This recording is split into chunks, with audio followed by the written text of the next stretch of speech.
இந்த மேடைக்காக சொல்லலை, அது அவன் அவன் வேணா சொல்லாமல் இருந்திருக்கலாம். நான் கூத்துப்பட்டு போய் அவனோட ஃபேன் நான். அவன் அவ்வளோ பிரமாதமாக நடிப்பான். நான் அவன்கிட்ட சொல்லியிருக்கேன். நான் அது எல்லாரும் சிறந்த நடிகர்கள் தான் கூத்துப்பட்டில். ஆனால் ஒரு சிலரை எனக்கு ரொம்ப பிடிக்கும். விமல் ரொம்ப பிடிக்கும். பாபுன்னு ஒருத்தர் இருந்தார், சாந்தகுமார் ஒருத்தர் இருந்தார், குரு சோமசுந்தரம், அப்புறம் முருகதாசன் ஒருத்தர். இவங்கெல்லாம் வந்து நான் அவங்களோட விதார்த்து, அவங்களோட பெரிய ஃபேன். அவங்க நடிக்கும்போது பார்க்கறதுக்கு அவ்வளோ அழகாக இருக்கும். அவ்வளோ பிரமாதமான ஆக்டர். கதாபாத்திரங்கள் பேச வேண்டும். கதாபாத்திரங்கள் பேசாத போது கதை பேச வேண்டும். அவர்கள் இருவரும் பேசாத போது இசை பேச வேண்டும். அதுவும் பேசவில்லை என்றால் கேமரா பேச வேண்டும். இது நான்கும் பேசவில்லை என்றால் ஆடியன்ஸ் அவங்களுக்குள்ள பேச ஆரம்பிச்சிருவாங்க. ஒரு நல்ல படத்தை பத்தி நாடே பேச வேண்டும். அப்படிப்பட்ட ஒரு நல்ல மனிதர். அவருடைய படத்தை பற்றி மட்டுமல்ல, நல்ல படைப்புகள் எங்கு வந்தாலும் ஓடி வந்து நிற்கக்கூடிய ஒருவர். எல்லாரும் நீலவானத்தை பார்த்து கவிதை எழுதிய போது வானம் ஏன் நீளமா இருக்குன்னு யோசிச்சார் ராமன். அதற்கு அவருக்கு நோபல் பரிசு கிடைச்சா. அதற்கான காரணம் கல்வி.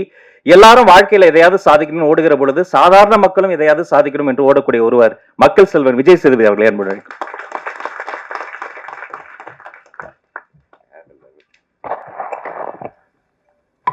எல்லாருக்கும் வணக்கம். ரொம்ப கூச்சமா இருந்தது. எல்லாத்த பற்றி பேசுறதுக்கு முன்னாடி விமல் ரொம்ப அழகாக பேசினான். இன்னைக்கு வரக்கு முன்னாடி கேட்டே வரந்தான், இதெல்லாம் பேசலாம் அப்படிலாம் பேசலாம்னு யோசிச்சுருந்தான். பயமாக இருக்குதுன்னு சொன்னான். ஆக்சுவலாக 100க்கு 100 மார்க். நீ ஜாலியாக பேசினா கேட்கறதுக்கு எல்லாம் இவ்வளோ பேர் ரசித்து கைத்தட்டி சிரிச்சு தான் அதோட உனக்கான ரிசல்ட்டு. நீ தயவுசெஞ்சு இன்னும் சிறப்பாக பேசு.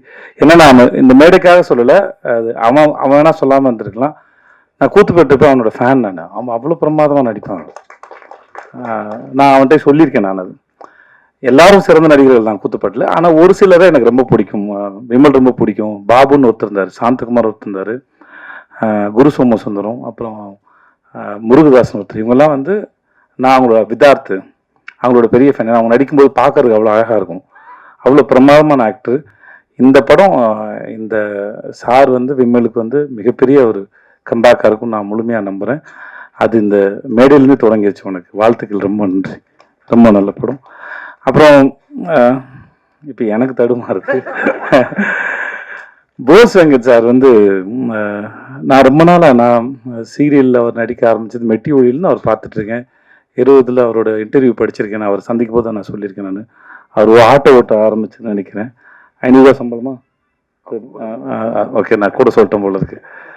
ஸோ அப்போதுலேருந்து பார்த்துருக்கேன். நான் என்கிட்ட அவருக்கு பிடிச்சது என்னென்னா, அந்த மனுஷன் ஒரு சர்வைவல் ஆஃப் த ஃபிட்டஸ்ட் மாதிரி.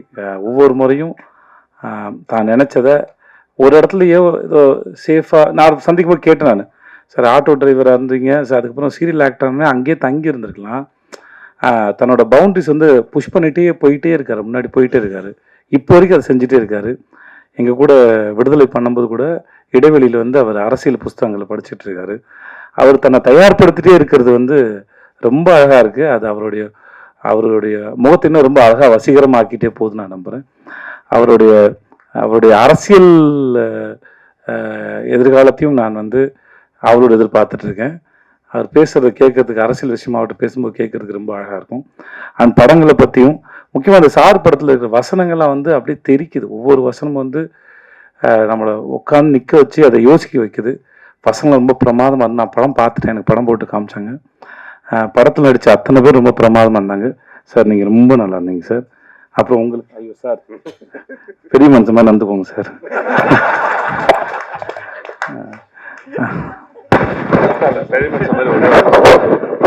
எல்லாருக்கும் ஒரு இதுவரைக்கும் வெளிவராத செய்து இவருக்கு பர்மிஷன் கேட்டு தான் சொல்லணும், டைரக்டர் பர்மிஷன் கேட்டு தான் சொல்லணும்.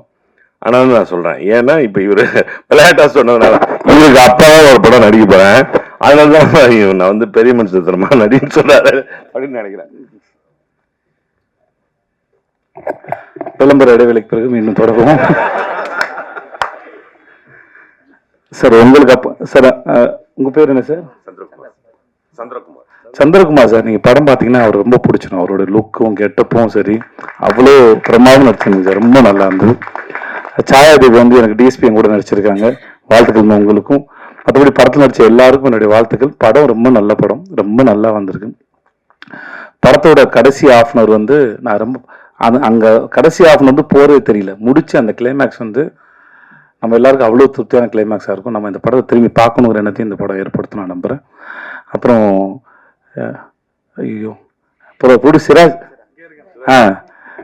எனக்கு எனக்கு இந்த ஆளை ரொம்ப பிடிச்சிருக்கு. அவரோட கண்ணு ரொம்ப நல்லா இருந்தது. படம் சொன்னாங்க, அப்படி தெரியல. அந்த கேரக்டரை ரொம்ப கேஷுவலாக ரொம்ப கூலாக அழகாக ஹேண்டில் பண்ணியிருந்தார். மியூசிக் டைரக்டர் சித்து, உங்களோட மியூசிக் ரொம்ப நல்லா இருந்தது. உங்களுக்கு வாழ்த்துக்கள் சார். அந்த படிச்சுக்கிறோம் பாடல் ரொம்ப பிரமாதமாக இருந்தது சார், ரொம்ப பிரமாதமாக சார். ரொம்ப நன்றி சார். இங்கே வந்தவங்க அத்தனை பேருக்கும் நன்றி, வாழ்த்துக்கள். நன்றி.